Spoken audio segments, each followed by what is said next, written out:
지난주에 나아만은 어둠 가운데 있다가 빛으로 이동하였습니다. 그러나 오늘 본문의 게하시는 정반대로 빛의 자리에서 어둠의 골짜기로 추락합니다. 20절 말씀 우리가 아까 읽었는데 다시 보시면, 하나님의 사람 엘리사의 사환 게하시가 스스로 이르되 내 주인이 이 아람 사람 나아만에게 면하여 주고 그가 가지고 온 것을 그의 손에서 받지 아니하였도다. 여호와께서 살아계심을 두고 맹세하노니 내가 그를 쫓아가서 무엇이든지 그에게서 받으리라 하고. 여러분, 게하시가 지금 사고 칠 심산인데 그동안 이 게하시는 엘리사의 그림자에 가려져 있었습니다. 그런데 이제 본격적으로 엘리사의 색깔이 나오기 시작하자 엘리사가 어떤 사람인가가 드러났는데, 한마디로 상당히 보수적인 소위 그 민족적 편견을 가진 국수주의자였다고 드러나고 있는데, 하나님만 믿기로 작정하고 변화된 아람의 군대 장관 나아만을 지칭할 때 이 아람 사람 나아만에게 가서라는 식으로 굉장히 하대하는 표현인데, 이런 식으로 하대하면서 이스라엘 백성도 아닌 이방인이 가져온 어떤 것, 그 이방인에게 대한 멸시하는 마음이 그대로 드러나는 표현을 하고 있습니다. 한마디로 이 게하시는 좀 선지자 요나 계열이에요. 요나처럼 민족적 편견이 가득한 사람이죠. 이스라엘에 대한 우월주의자라고 할 수 있겠어요. 그래서 이 게하시는 나아만이 자기의 스승 엘리사가 마음에 안 들었던 게 분명해요. 이 엘리사가 마치 사회 동포주의자라도 되는 듯이 아람 사람 나아만을 굉장히 따뜻하게 포용하면서 끝내 돌려보낸 것에 대해서 좀 마음에 들지 않았던 것 같이, 내가 반드시 뒤쫓아가서 여호와의 이름으로 맹세컨대 받아오리라, 이건 마땅한 거야, 뭐 이런 식으로 이제 얘기하고 있는 것이죠. 사실 게하시가 지금 표현하고 있는 것은 확신에 찬, 당당한, 마땅한, 무엇을 할 만한 이스라엘 사람으로서의 어떤 자존심 가득한 어떤 표현을 하고 있어요. 그러니까 이념적으로 상당히 어떤 그 무장해 있는 것 같은 느낌을 느끼게 하는데, 이렇게 이제 게하시의 이 그럴듯한 이념적인 고집 이면에서 꿈틀거리고 있는 진짜는 무엇입니까? 추잡한 개인적 탐욕이었다는 것을 좀 성경이 우리들에게 고발하고 있는 거예요.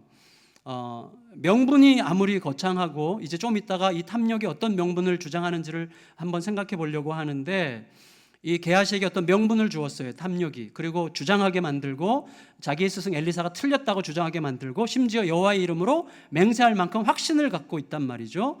이런 겉으로는 상당한 명분으로 주장을 하고 있지만 사실은 그를 움직이고 있는 것은 탐욕이었는데, 이 탐욕이라고 하는 것은 굉장히 은밀하고 교활한 거죠. 제 이제 친구들 중에 우리나라의 이제 교회 중에서 가장 진보적인 교단이라고 할 수 있는 곳으로 간 친구가 있어요. 이제 대학교 동기인데, 이 친구는 이제 생각이 좀 더 진보적이고 그리고 민주화 운동을 많이 하던 친구여서 이제 대학원을 그쪽 좀 굉장히 진보적인 대학원에 진학을 했고, 거기 독일 가서 이제 공부를 하고 와서 이제 그쪽 계열에서 굉장히 왕성하게 활동을 하다가 그 교단에서 가장 개혁적으로 또 가장 상징적인 교회의 담임 목사로 이제 부임을 했어요. 그 친구가 1년 사역하고 이제 사임을 했는데, 지난 주간에 이제 놀러 왔습니다. 와서 이제 얘기 저 얘기 하면서 한 얘기가 뭐냐면, 자기가 왜 그만두게 됐는가, 그만두게 된 몇 가지 중요한 이유 중에 하나가 환멸감이었다고 했어요. 그 환멸감이라는 게 뭐냐면, 그 교회 중직자들은 밖에서는 유명한 이렇게 민주운동하고 개혁을 선포하고, 그다음에 사회개혁과 교회개혁을 선언하는 굉장히 그런 활동적인 분들로 알려져 있는데, 실제 교회 안으로 들어가서 내막을 들여다보니까 너무나 자기중심적인 이권에 개입해 있고, 너무나 아주 은밀하게 무력에 사로잡혀 있는 모습을 보면서 도대체 이게 뭔가라는 환멸을 느끼면서 그 환멸에 아주 지쳐가지고 1년 만에 이제 그만두게 되었다는 이야기를 듣게 되었습니다. 사실 여러분, 탐욕이라는 게 사실 그래요. 탐욕이라고 하는 것은요, 안으로는 대단히 은밀하고 교활합니다. 근데 밖으로는 말끔한 얼굴로 이념과 명분을 내세워요. 탐욕에 이제 그런 성향이 있는 것이죠. 탐욕은 되게 똑똑한 건데 탐욕은 무엇보다도 모든 상황을 자기 자신에게 유리하게 몰아가요. 게하시 안으로 이 탐욕이 들어갔는데 사실 게하시 안에 이제 어떤 논리를 만들어요. 탐욕이. 게하시가 이렇게 생각하는 거죠. 손만 내밀면 되었던 이 엄청난 예물을 거절했단 말이에요. 엘리사가 이해가 안 간다는 거예요.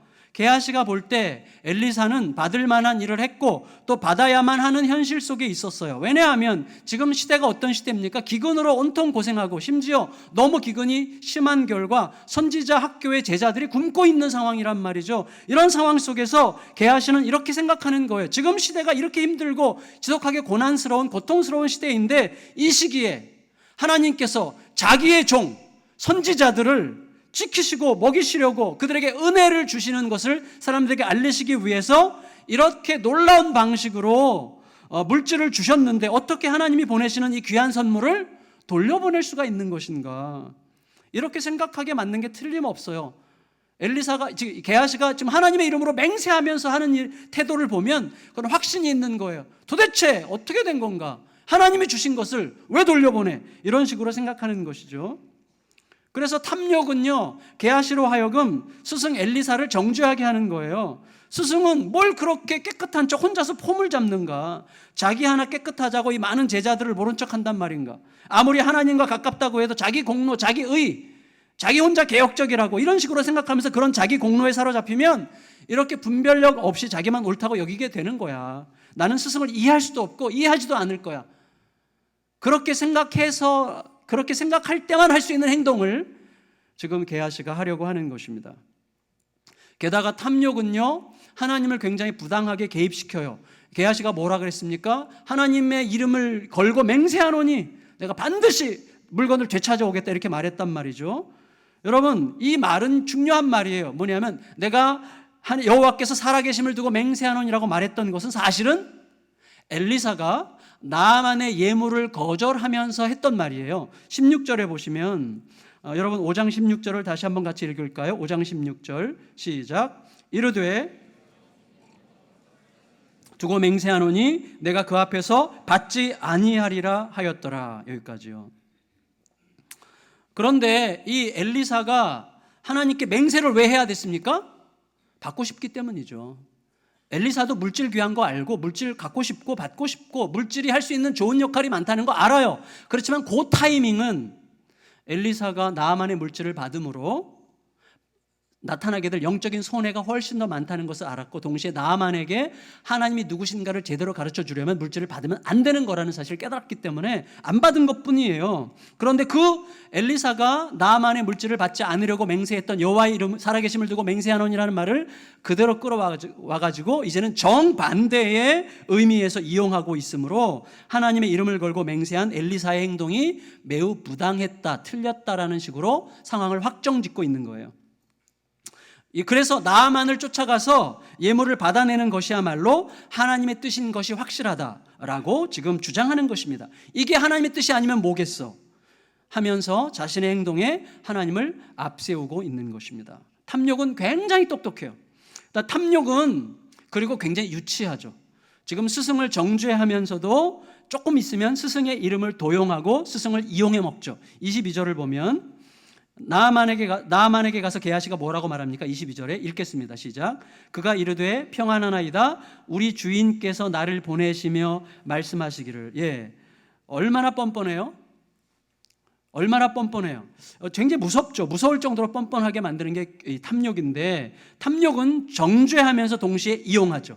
엄청나게 치사한 놈이에요. 그래서 여러분 탐욕이라고 하는 것은요 이렇듯이 매우 교묘하게 자기 나름대로 논리를 가지고 힘을 발휘합니다. 그런데 아무리 많이 논리를 가졌다고 할지라도 탐욕은 탐욕일 뿐입니다.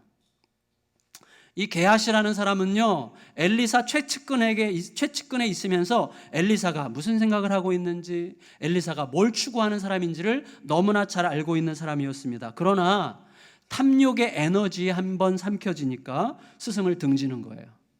탐욕이 그렇게 강한 거예요.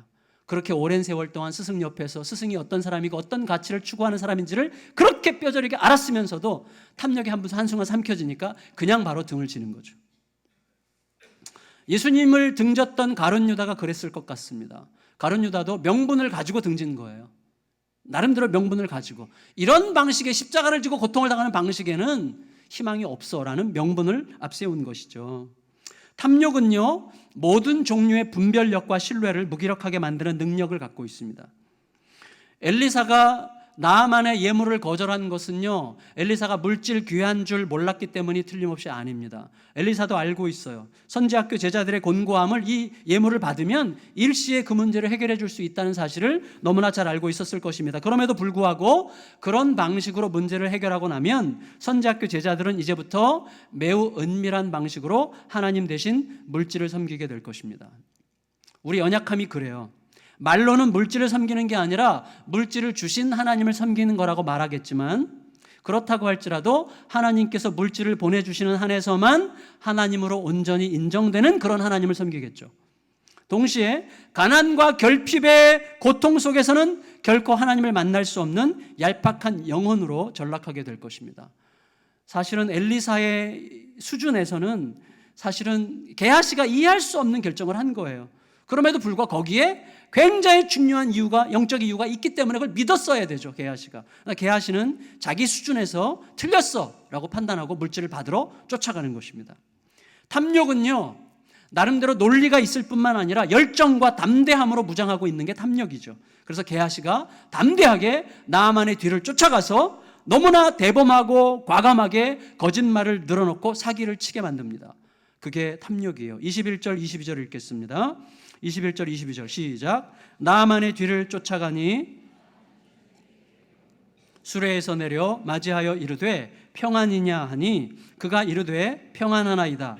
우리 주인께서 나를 보내시며 말씀하시기를 지금 선지자의 제자 중에 두 청년이 에브라임 산지에서부터 내게로 왔으니 청하건대 당신은 그들에게 은 1달란트와 옷 2벌을 주라 하시더이다.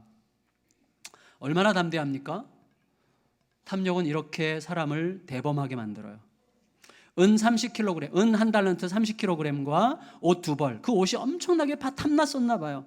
옷을 이제 달라고 했습니다. 결과적으로 나아만은 게하시에게 2배로 2달란트, 은 60kg과 옷 2벌을 주고, 그다음에 자기의 부하 2사람을 보내서 한 사람이 은 30kg씩 각각 쥐고 옷 1벌씩 쥐고 게하시 앞에 가서 배달을 시켜줬어요. 드디어 이제 게하시가 언덕에 이르러서 물건을 건네받아요. 자기 집에 감춰요. 그 언덕 위에서 안도의 한숨을 쉬면서 드디어 목적을 이루었다라고 생각하는 거죠. 23절 24절 읽겠습니다. 시작. 나아만이 이르되 바라건대 2달란트를 받으라 하고 그를 강권하여 은 2달란트를 두 전대에 넣어 메고 옷 2벌을 아울러 2사환에게 지우매 그들이 게하시 앞에서 지고 가니라. 언덕에 이르러서는 게하시가 그 물건을 2사환의 손에서 받아 집에 감추고 보내가게 한 후. 성도 여러분, 여기 언덕에 이르러서라는 말이 참 의미 있어요. 언덕이라는 말은 기본적으로 우리에게 어떤 어감이죠? 따뜻하고 정겹고 좀 그런 어감이죠. 언덕. 우리 옛날에 바람 부는 날이면 언덕에 올라 넓은 들을 바라보며 어떻게 하면 저 땅을 거저 먹을까 생각하며 웃음짓. 저는 어릴 때 맨날 이렇게 가사 바꿔서 불렀는데 옛날에 어떤 가수가 그렇게 부른 것이 기억이 났어요. 근데 여러분, 이 언덕이라는 단어랑 흑암이라는 단어가 똑같은 발음이에요. 오펠이라는 똑같은 발음인데 70인경 성경은 요 언덕에 이르러서라는 언덕이라는 단어를 똑같은 발음이 나는 오펠이라는 단어지만 흑암이라는 의미를 가진 단어로 바꿨어요. 아주 의도성이 있는 것인데 그렇게 함으로써 이런 걸 느끼게 하는 것이죠. 게하시에게 있어서 예물이 온전히 자기 소유가 되는 마지막 경계선을 이제 넘어서 안도의 한숨을 내쉴 수 있었던 언덕이 사실은 흑암으로 내려가는 벼랑길이었다는 것을 우리에게 느끼게 하는 것이죠. 드디어 이쯤 됐으면 이제 내 거야.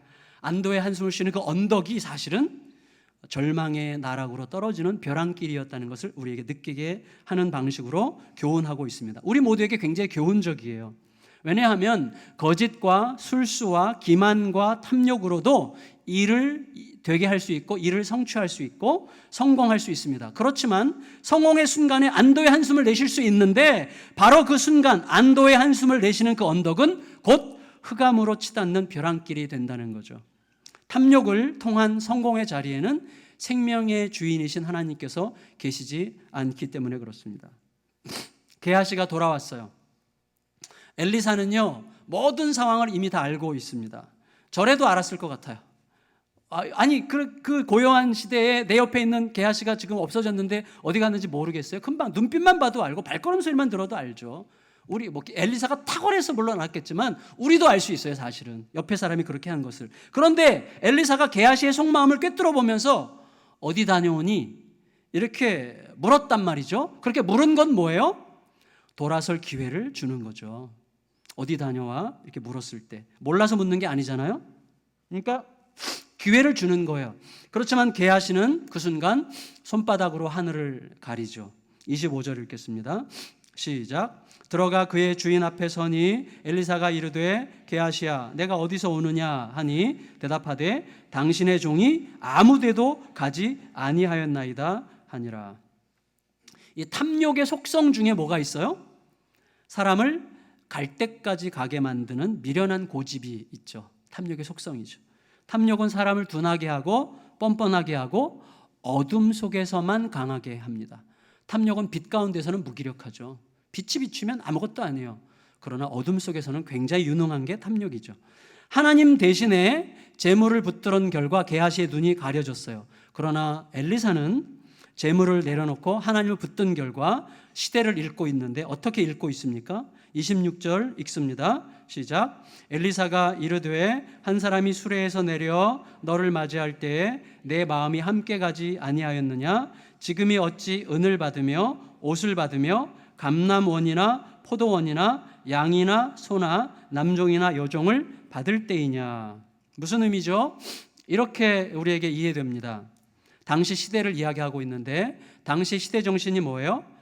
바알 선지자들의 행태를 고백하고 있는 상황인데 그 당시 시대는 너무나 가난하고 곤고했습니다. 그러나 바알 선지자들은 백성들을 위해서 기도를 하든지 예언을 해주든지 무슨 병고침의 행위를 하든지 한 다음에는 반드시 어떤 대가를 요구했던 것 같습니다. 그 대가의 내용도 너무나 과중해서 백성들로서는 감당하기 어려운 수준의 어떤 돈이나 재물을 요구했던 것 같아요. 그리고 지금이 그럴 때냐라고 엘리사가 말하는 것을 보면 여호와를 섬기는 여호와의 선지자들 중에서도 바알의 선지자들을 흉내내서 그런 식으로 물질에 대한 욕망을 챙기려고 하는 자들이 더러 많이 있었다는 것을 느끼게 하는 말씀이라고 생각이 됩니다.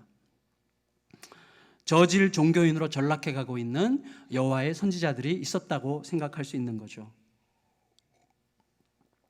제가 말하기도 부끄럽지만 전에 제자반 때는 얘기를 했던 것 같은데 제가 개척하고 나서에 오신 성도님들 중에 잊어질 수 없는 초기에 어떤 분이 오셨는데 오신 이유 중에 하나가 뭐냐면 어떤 교회에서 이분이 아이를 못 갖는 분이었는데 3천만 원 헌금하면 아이 낳게 기도해 주겠다. 이런 식으로 무당짓하는 목사에게 상처받고 온 분이 계셨었어요. 불과 지난달인가 한참 이렇게 언론 이렇게 페이스북에 올라왔었는데 한 교단 두드러진 대표적인 교단 중에 하나인데 그 교단의 거물급 인사가 그 교단의 수장을 뽑는 그 선거에 출마를 했어요. 후보자로 출마를 했다가 스스로 사퇴하고 양심 선언을 했는데 양심 선언한 이유가 뭐냐면 일단 후보로 딱 등록하고 나니까 사방에서 정치꾼 패거리 목사들과 장로들이 들러붙어서 파리떼처럼 들러붙어가지고 거래를 시도했는데 당신이 얼마를 내면 몇백 명 표를 내가 확보하고 있는데 그 표를 당신에게 주겠다. 이런 식으로 말하는 목사들 장로들이 수두룩하게 몰려들었는데 그들이 요구하는 돈을 다 생각해 보니까 한 8억 원쯤 됐대요. 그래서 양심 선언하고 사퇴를 했는데 사실은 우리 교단이 그렇지 않은지 확신할 수 없습니다. 왜 이렇게 난리를 떨고 지랄을 떠는 것일까요? 왜 이런 식으로 하는 것이죠? 사실은 이렇게 제가 마치 의로운 듯이 말하는 것도 되게 웃긴 건데 정직히 말하면 돈이 하나님이기 때문에 그렇습니다. 돈이야말로 나를 신적 자리에 앉혀줄 수 있을 것 같이 확신하게 만드는 가장 손쉽고 강력한 도구죠. 우리가 돈을 좋아하는 이유는 다 거기 있어요. 돈이야말로 가만히 앉아서 하고 싶은 것을 매우 쉽게, 매우 효과적으로 하게 하는 굉장히 중요한 신적 능력을 갖고 있기 때문에 우리가 그렇게 돈을 좋아하는 거죠. 그래서 결국 자신이 신의 자리에 앉으려고 하는 에덴의 욕망이 계속해서 역사 속에서 반복되고 있는 것뿐입니다. 저와 여러분은 어떻습니까? 그렇지 않으신 분들도 계시겠지만 적지 않은 분들이 돈과 하나님을 겸하여 섬기려는 불가능에 도전합니다.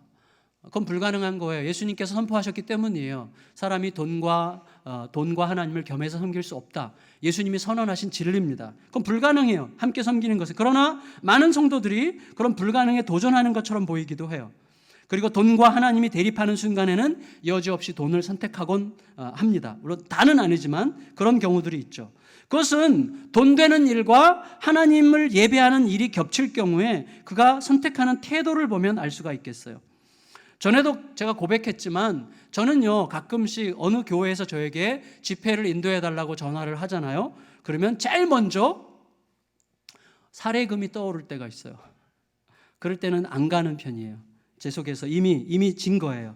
근데 그게 반복적이에요. 벌써 얼굴이 빨개지잖아요. 제가 이렇게 탐욕이 있어요. 탐욕이. 그 정도 수준이에요. 아직도. 그래서 늘 사투를 벌이는 거죠. 민망하고 씁쓸하고 분노가 일어납니다. 동시에 두렵습니다. 이 욕망이 결코 나를 비껴가지 않기 때문이에요. 절대로 우리들을 비껴가지 않습니다. 이 욕망은, 이 탐욕은 어떻게든 우리를 넘어뜨리려고 대단히 은밀하고 미묘하고 집요하게 공격해요. 끝없이 싸우지 않으면, 끝없이 자신의 속사람을 하나님 앞에 맑게 들여다보지 않으면, 매 순간 내가 죽어 예수께서 사시는 것을 목적으로 삼지 않으면 어느 순간 속게 되는 거죠. 탐욕이 굉장히 무서운 거죠. 여러분, 사도 바울 선생님이 다른 율법적 조항에 걸리지 않았어요. 완벽했어요. 하나님 앞에 자기는 흠이 없다고 확신했어요. 딱 마지막에 뭐에 걸렸어요? 탐심에 걸렸어요. 탐욕에 걸린 거예요. 내 속에서 끝없이 솟구치듯 일어나는 이 탐욕, 누군가의 것을 질투하고 흠모하고 누군가의 것을 탐내고 내가 좀 더 나아지려고 하는 욕망을 도대체가 감출 수가 없는 이 마음 때문에 하나님 앞에 엎드렸다고 이야기를 했습니다.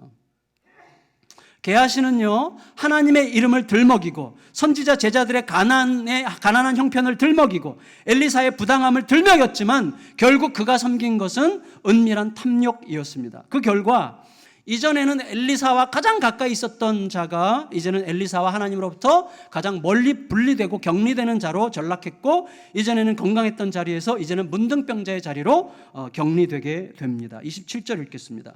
27절 시작. 그러므로 나아만의 나병이 내게 들어 내 자손에게 미쳐 영원토록 이르리라 하니 게하시가 그 앞에서 물러나오매 나병이 발하여 눈같이 되었더라. 여러분, 나아만과 게하시의 자리가 완벽하게 뒤바뀌었어요. 그렇죠? 리차드 포스터라는 영성학자가 그런 얘기를 했어요. 돈을 부리는 악마가 있다.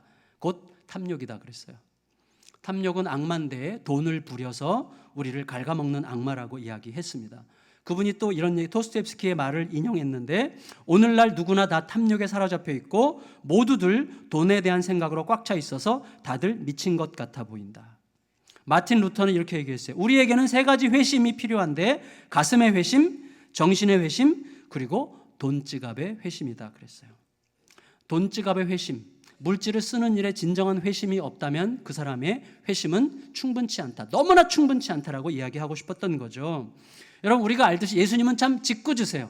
어떻게 짓궂은가 하면 예루살렘 성전 앞에서 사람들이 헌금하는 줄을 서서 헌금하거든요. 그때는 나팔 모양으로 생긴 헌금함에다가 금속 헌금함에다 이렇게 집어넣는 거죠. 동전 소리는 딸랑 몇 개 넣는지 금방 다 알아들을 수 있는데, 예수님이 헌금함 앞에 앉아서 사람들이 면구스럽게도 가만히 관찰하고 계셨어요. 저는 그렇게 못할 것 같아요.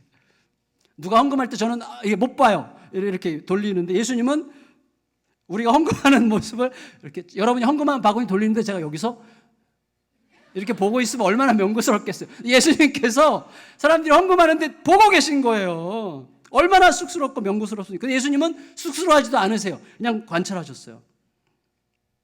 너무나 당황스럽게 하신 거죠. 이유가 뭐예요? 헌금하는 마음과 자세에 그가 지금 누구를 섬기고 있고 무엇을 섬기고 있는지가 고스란히 반영될 수밖에 없다는 것을 예수님께서 우리에게 가르쳐 주시는 거예요. 그래서 과부의 두렙돈, 동전 두 잎이 가장 많이 헌금한 거다라고 우리에게 굉장히 자극적인 가르침을 주신 것이죠. 하나님을 섬기느냐 돈을 섬기느냐를 보신 거예요. 여러분, 물질에 대한 탐욕은 현실에 대한 내 판단이 하나님의 말씀보다 훨씬 더 실제적이라고 하는 판단에서 탄생하는 거예요.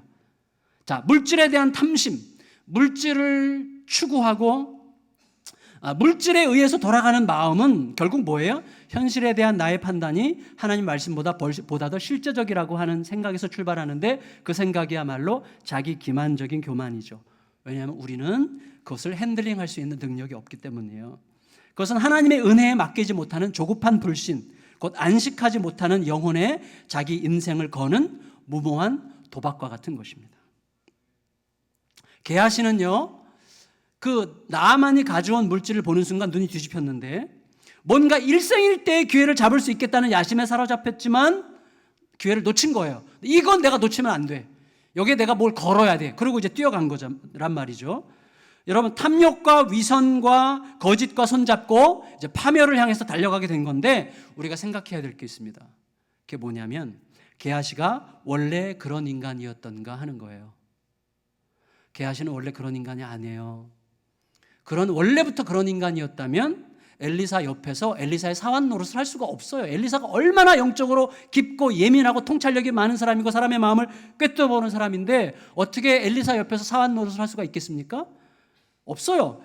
이 게하시는 괜찮은 사람이었던 거예요. 나쁜 인간이 아니에요. 성실하고 바르고 반듯하고 나름대로 정직하였기 때문에 엘리사 옆에서 시종 노릇을 잘 할 수 있었어요, 지금까지. 그렇지만 그의 성실과 정직과 온전함은 그 막대한 예물에 눈이 뒤집히기 전까지의 성실과 정직과 온전함이죠.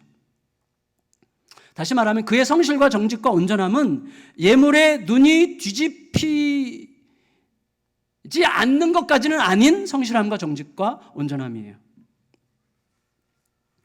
그의 성실과 정직과 온전함은 어느 한순간 막대한 예물에 눈이 뒤집혀서 스승과 동료와 하나님을 저버릴 수도 있는 정도의 성실과 정직과 온전함이었던 거죠. 그게 소위 도덕과 종교입니다. 도덕과 종교는 거기까지예요. 여러분, 우리가요, 교회를 다니면서 도덕적 태도와 윤리적 수준에서, 어떤 종교적 열심의 수준에서 우리 자신을 웬만큼 치장하거나 포장하고 살아갈 수 있어요. 괜찮은 사람으로 죽을 때까지 안 들킬 수 있어요. 그러나 어느 순간 그 모든 치장과 무장을 일시에 무너뜨리는 순간이 올 거예요. 일생일대에 경험하지 못했다면 주님 앞에 딱 가는 순간 내가 가짜였다는 사실을 깨달을지도 모르겠죠. 아니면 내가 엉뚱한 것에 인생을 허비했다는 것을 알게 될지도 모르겠죠. 여러분, 어느 순간에 우리들의 모든 치장과 무장을 일시에 무너뜨리는 순간이 오는데, 바로 눈이 뒤집히는 순간입니다. 어마어마한 물질에 눈이 뒤집혀요. 어마어마하게 매력적인 여인에게 눈이 뒤집혀요. 어마어마한 분노에 눈이 뒤집혀요. 여러분, 알만한 사람은 다 아는 엄청나게 건강한 교회로 소문난 대형교회 목사님이 어느 순간 아내와 자녀들을 버리고 미국으로 떠났어요. 어떤 여인과 함께. 정말 많이 배우고 괜찮은 목사님으로 우리가 다 알고 있었는데, 무서운 일이에요, 도대체. 제가 그 얘기 듣고 깜짝 놀랐어요. 저랑 비교할 수 없이 정말 훌륭한 목사님이시거든요. 그러니까 내 얘기였던 거예요, 내 얘기. 그게 누구도 장담할 수 없는 거예요. 여러분, 저를 위해서 기도해 주십시오. 어마어마하게 매력적인 여인이 제 앞에 나타나지 않기를 기도해 주시기 바랍니다. 오직 제 눈에는 제 아내만 매력적으로 보이도록 기도해 주시기 바랍니다. 여러분, 그런 순간 이 어마어마한 물질, 어마어마하게 매력적인 여인, 어마어마한 분노, 어마어마하게 실망할 만한 어떤 일, 이런 것들에 눈이 뒤집히는 순간, 그 순간이 오면 목사도 장로도 칼을 들어요. 몇 주 전에 목사가 목사를 칼로 찔렀는데, 우리 교단 목사예요. 목사도 성가대원도 가정을 저버리고 여인을 쫓아가요. 안산동산교회에서도 그런 일이 있었어요. 목사도 거룩한 성도도 교회 재산을 삼키려고 악다구니를 쓰게 됩니다. 눈이 뒤집히면 그래요. 그래서 우리가 점잖은 괜찮아 보이는 정도의 수준에 머물러 있으면요, 모두 다 무너지게 되는 거예요. 진짜 모두 다. 기회만 없을 뿐이지 모두가 무너지게 되어 있습니다. 이유가 뭐예요? 그들이 아무리 경건해 보이는 직분이나 점잖아 보이는 도덕적인 태도를 잘 유지해 왔다고 할지라도 그들에게 나만의 경험이 없기 때문이에요. 나만의 경험 뭐예요? 완전히 자신이 죽는 순간이 없었기 때문이에요. 죽고 다시 태어나는 죽음과 부활의 경험이 없기 때문이에요. 육체에 속한 모든 것들의 처절한 허무함을 뼈저리게 깨닫는 예수의 죽으심과 부활 안에서만 얻게 되는 복음 안에서 부서지고 다시 일어나는 경험이 없기 때문에 눈이 뒤집히는 순간이 오면 우리의 도덕과 인격과 내 윤리적인 태도로는요 절대 이겨낼 수 없는 순간이 오는 것입니다. 복음을 통과해야 돼요. 예수의 죽음을 통과해야 돼요. 그리스도와 함께 영원토록 살 것이 현실이 돼야 돼요. 이 땅에서 우리가 추구하는 모든 것들이 결국은 쓰레기에 불과할 수 있다는 거예요. 물론 귀해요. 돈도 귀하고 명예도 귀하고 살 수 있는 일들도 귀합니다. 그러나 그것이 우리의 신뢰와 신봉의 대상이 되는 순간 쓰레기예요. 우리가 꼭 알아야 됩니다. 영원토록 살 거예요. 우리들은 이 땅에서 못 누리면 억울할 것 같이 생각하면서 그렇게 악다구니를 쓸 필요가 없어요. 영원토록 누리게 될 것입니다. 제가 영원토록 누리게 될 것입니다 그럴 때 아멘으로 받으세요. 우리는 영원토록 살고 누리게 될 것입니다. 그걸 믿어야 오늘 우리의 삶을 굉장히 담대하게 진리를 따라 살 수가 있는 거예요. 그리스도 안에서 죽고 함께 사는 경험이 없기 때문에 눈이 뒤집히는 순간이 오기 전까지는 괜찮았던 사람도 눈이 뒤집히는 순간이 오면 여지없이 게하시가 되는 것입니다. 게하시는 딴 데 있는 게 아니에요. 여기에 있어요. 시간 문제예요. 시간 문제. 여러분, 움켜쥐려고 하는 이 탐욕적인 마음은 소위 은혜의 각성이 날마다 계속되지 않으면 내가 그것을 극복하기가 어렵습니다. 지난주 금요일과 어제 큐티 본문이 뭐예요? 성막을 이제 건설하기 위해서 재료들을 이제 모으는데 백성들이 막 와서 이제 헌금하는 거죠. 금, 은, 옷감, 귀고리 막 이런 것들 막 갖다 바치는 거예요. 우리나라 금 모으기 운동처럼 막 갖다 바쳤는데 너무너무 많이 갖다 바치는 결과 성막을 짓고도 남게 생겼어. 그러니까 모세가 그만 바쳐 그랬어요. 저는 이 대목이 진짜 감동 받았어요. 완전히. 오늘날 성도들이 헌금을 너무 많이 해가지고 그만 바치라고 말할 만한 교회가 어디 있을까? 물론 그렇게 바치는 성도도 없지만 생각해 보세요. 교회가 건축을 하는데 50억이 드는데 성도들이 막 50억이 넘었는데도 막 계속 헌금을 해. 그러면 목사들이 어떻게 생각하겠어요? 계속 헌금하게 둬. 언젠가 쓸 일이 있을 거야. 그러지? 여러분 넘쳤습니다. 헌금 그만하세요. 이럴 목사가 과연 있겠는가? 여러분 제가 그런 목사가 되고 싶습니다. 그러려면 여러분이 넘치게 헌금을 해야 되는 거예요. 그래서 성물이죠. 그런 생각을 하는 거죠. 그런 생각을 한번 해봤어요. 근데 여러분 백성들이 그렇게 넘치게 예물을 바치려면 그들 속에 끝없는 은혜의 각성이 있어야 되는 거. 어떤 은혜의 각성이죠? 지금 내 손에 있는 이 물건은 내게 아니라는 거예요. 사실은 노예 생활 애굽에서 하면서 어떻게 그들이 그런 것들을 얻겠습니까? 하나님께서 애굽인들을 자극하셔서 애굽인들을 도전하시고 애굽인들을 두렵게 하셔서 애굽인들이 건네준 것들이에요. 그러니까 이건 원래부터 하나님 거죠. 하나님이 주신 거죠. 그런 각성. 두 번째, 지금 내가 이것을 소유하고 움켜쥐고 있는 것보다 하나님께 바쳐질 때 그 하나님께 바쳐지는 순간 그 뭐가 됩니까? 하나님을 만나는 거룩한 장막이 되는 거예요. 내 손에 있으면 자기 만족을 일으키는 알량한 어떤 자기 만족적 예물에 불과한 것이 바쳐지면 거룩한 장막이 되는 거예요. 그걸 각성할 때, 그리고 하나님께서는 내가 드린다고 할지라도 필요하시면 언제든지 다시 채워주실 수 있는 하나님이시라는 사실을 각성할 때 드릴 수 있는 거죠. 동시에 이런 것들을 내가 계속 움켜쥐는 방식으로 살면 또 어느 순간 이것을 통해서 나는 나의 금송아지를 만들 수가 있다는 사실을 각성할 때만 바칠 수 있는 행위들을 이스라엘 백성들이 한 거죠. 여러분, 우리들의 헌신의 기초는요, 복 받으려는 심산이 아닙니다. 복 받으려고 헌신하는 게 아니에요. 우리는 이미 받을 거 다 받았어요. 영생을 주셨는데 뭘 더 바래요? 영생을 주셨는데. 여러분, 진시황이 그거 얻고 싶어가지고 그렇게 난리를 쳤잖아요. 못 얻었어요. 우리는 이미 받았습니다. 아멘.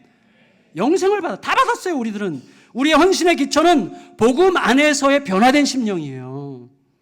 이미 모든 것을 다 주신 예수님이 내 안으로 쑥 들어오시면 기쁨으로 어때도 괜찮아요. 어때도 괜찮아요. 여러분, 자, 이제부터요 제가 말하는 것에 믿음으로 큰 소리로 아멘으로 대답하시길 바라고, 약간 내 속에서 의심 적어도 그냥 믿음으로 선포하세요. 그럼 내 것이 됩니다. 아멘으로 큰 소리로 대답하시길 바랍니다. 첫째, 예수님은 우리의 영원한 고질병, 죄 문제를 이미 해결해 주셨습니다. 예수님은 우리의 영원한 숙제, 죽음을 깨뜨리고 영생을 주셨습니다. 예수님은 세상을 창조하신 생명의 말씀을 주셔서 그 말씀의 능력으로 날마다 승리의 삶을 살도록 허락하셨습니다. 예수님은 심지어 우리 안에 들어오셔서 우리와 대화하시고 동행하시고 동거하시기 위하여 날마다 우리 속으로 들어오시는 분이십니다. 예수님은 필요에 따라 가장 적절한 것을 가장 정확할 때에 주실 수 있는 하나님이신 것을 믿습니다. 그리하여 내가 오늘 하나님 안에서 온전히 날마다 온전히 세워지는 것보다도 더 대단한 삶은 없다는 사실을 고백합니다. 우리 그것을 믿어요. 여러분, 날마다 이런 것들에 대한 각성이 탐욕을 이기는 헌신의 기초가 되는 것입니다. 다른 게 아니에요. 말씀을 정리할게요. 여러분, 나아만은요, 요단강에 7번 몸 담그라는 말씀에 순종했어요. 나아만은 엘리사에게 상처받았습니다. 자존심 상했고 빈정 상했어요. 그렇지만 말씀에 순종했어요. 상처받은 자존심, 자만심의 거친 숨소리를 잠재우고 하나님의 말씀에 자신을 맡겼다는 뜻이죠. 근데 여러분, 물에 몸을 잠근다는 것은 세례를 연상시키는 모습이에요. 세례, 물에 잠길 때 죽고 나올 때 사는 거예요. 7번이나 죽었다 살았어요. 세례는 과거에 내가 죽고 물에 잠겨질 때 죽는 거고 일어날 때 새로운 나로 탄생하는 것입니다. 그런 통과 의례가 세례인데, 나아만은 요단강에 7번 완벽한이죠. 완벽한 7번 몸을 담그고 나서 모든 것이 변했다는 사실을 깨달았어요. 몸이 변했고 영혼이 변했어요. 그래서 그 이후의 삶이 어떨지라도, 심지어 군대 장관 자리에서 축출당하는 상황이 올지라도 상관없어요. 그 사람을 어떻게 해볼 수 없는 강한 힘이 그 안에서 일어나고 있어요. 이제는 군대 장관 따위가 그의 정체성이 아니에요. 그건 하나님의 속한 자가 된 거예요. 이거 정말 위대한 정체성입니다. 그 힘으로 사는 거예요, 여러분. 그래서 소위 히브리서에서 말하는 것처럼 세상이 감당할 수 없는 존재가 되는 것입니다. 그게 우리들이에요. 그리스도인들이에요. 세상이 감당할 수 없는 존재. 어떻게 감당합니까, 세상이? 영원한 생명을 오늘 누리며 살아가는 존재를 세상이 어떻게 감당해요? 죽음도 두려워하지 않는데 세상이 어떻게 감당합니까? 그런데 우리는 세상이 갖고 노는 삶을 살고 있잖아요, 가끔씩. 세상이 시키는 대로 좌절하고 세상이 시키는 대로 좋아하고 세상이 시키는 대로 멜레해가지고 쫓아다니잖아요. 세상이 갖고 노는 인생이 아니라 세상이 감당할 수 없는 인생으로 사시는 우리 모두가 되시기를 축복합니다. 그래서 여러분, 망해도 괜찮아요. 다 잃어도 괜찮아요. 반대로 모든 것을 이루고 모든 것을 성취하고 모든 것을 성공했다고 해도 그것에 인생을 걸지 않는 사람이 되는 거예요. 여러분, 그런 사람은 이미 불임, 아이를 갖지 못함, 가난, 질병 이런 것들이 그를 넘어뜨릴 수 없는 하늘에 속한 사람이 되는 것입니다. 여러분, 이 사람은요, 틀림없이 엑스맨이 아니에요. 아이언맨도 아니에요. 초인적 능력을 가지지 않았어요. 그는 맥없이 쓰러지기도 하고 불안에 떨기도 하고 분노에 몸서리치기도 하고 막막함에 다리가 후들거리기도 하고 미혹을 받기도 합니다. 그러나 그에게 매우 독특한 속성이 있는데 그게 뭐예요? 그 속성에 대해서 안희숙 여사가 이렇게 말했습니다. 당신은 죽어요. 그런데 안 죽어요. 이 속성이 있어요. 여러분, 오뚜기 같은 속성이에요.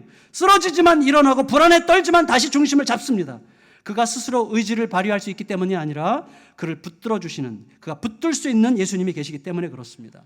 이미 그 모든 혹독함과 가혹함을 이기고 미리 그 길을 다 가신 예수님께서 저쪽에 계시지 않고 여기 계심으로 우리를 붙들어 주시기 때문에 그는 다시 일어설 수가 있는 것이죠. 세상에 감당할 수 없는 그리스도의 사람입니다. 그러니까 여러분, 진짜로 믿읍시다. 진짜로. 좀 진짜가 됩시다. 진짜. 은혜 안으로, 복음 안으로 좀 쑥 들어갑시다. 우리는 인생을요, 진실로 제대로 살아보고자 눈을 부릅뜨게 되면요, 또 제대로 달려들게 되면요, 그 사람에게 반드시 나만이 경험했던 이 비포 앤 애프터가 있다는 사실을 알게 돼요. 처음과 이전과 이후로 갈라지는 역사가 일어날 수밖에 없어요. 여러분, 왜냐하면 진짜가 되고자 하면 한번 진짜 성도로 살아보겠다고 마음을 굳게 정하고 나면 정말 진짜 목사가 한번 돼봐야 되겠다. 제가 고백합니다. 저는 진짜 알량한 목사였습니다. 잔머리 굴리고 생각이 많고 자기 성공하려는 마음으로 들떴고, 그리고 유명한 목사가 되고 싶었고, 그리고 또 뭐 있죠? 하여튼 그딴 목사였어요. 근데 제가 한순간, 지금도 여전히 그런 욕구가 있지만 한순간 주님께서 저를 죽여버리셨어요. 그리고 나서 주님 앞에서 정말 진짜 한번 돼보자 라는 아주 보잘것없는 한순간의 경험이 하나님께서 저의 삶에 엄청난 변화를 주시기 시작한 거예요. 여전히 부족하게 그지없지만 지금 알아요. 그게 진리라는 걸 알아요. 진짜가 돼보고자 나를 던지면 하나님 반드시 일하십니다. 반드시 일하세요. 여러분, 그런 사람은요, 현실이 어떻든지 간에 반드시 사력을 다해서 하나님의 말씀을 붙들고 늘어질 수밖에 없어요. 진을 다 빼서라도 내 안팎에 가득한 어둠의 질서와 맛부터 사투를 벌일 수밖에 없어요. 그렇게 되면 어느 순간 비포와 애프터로 갈라지는 상황이 그에게 와요. 반드시 옵니다. 반드시. 그런 의미에서요, 비포와 애프터가 없는 인생은 아쉬운 거예요. 한번 목숨을 걸어본 적이 없다는 뜻이죠. 한번 예수께 우리 자신을 던지기를 축복합니다. 시인 안도현 씨의 유명한 시, 어떻게 보면 유치하기도 하고 어떻게 보면 참 의미 있는 시가 생각이 나는데 아실 거예요. 연탄재 함부로 발로 차지 마라. 연탄재 함부로 발로 차지 마라. 너는 누구에게 한 번이라도 뜨거운 사람이었느냐. 아시죠? 연탄재 같이 하찮은 것도 누구에겐가는 한 번은 엄청나게 뜨거웠던 적이 있는 거죠. 나는 누구에겐가 그렇게 죽음을 불사하는, 내 몸을 불태우며 뜨겁게 만드는 그런 사람이었던 적이 있는가를 생각해 봐야 되는 것이죠.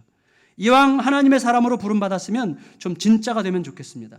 예수 향남 공동체에 들어온 모든 이들은 얄팍한 종교적 도덕적 가면을 쓰고 나이스한 사교 클럽 만들어가는 자들이 아니라 예수 그리스도의 생명의 복음 안에서 진짜가 되는 거룩한 축복과 영광을, 홍해가 내 앞에서 갈라지는 축복을, 하나님의 거룩한 손이 내 눈앞에서 보이는 축복을 얻게 되는 거룩한 하나님의 사람으로 서게 되기를 예수님의 이름으로 축원합니다. 축원합니다. 다 같이 자리에서 일어나셔서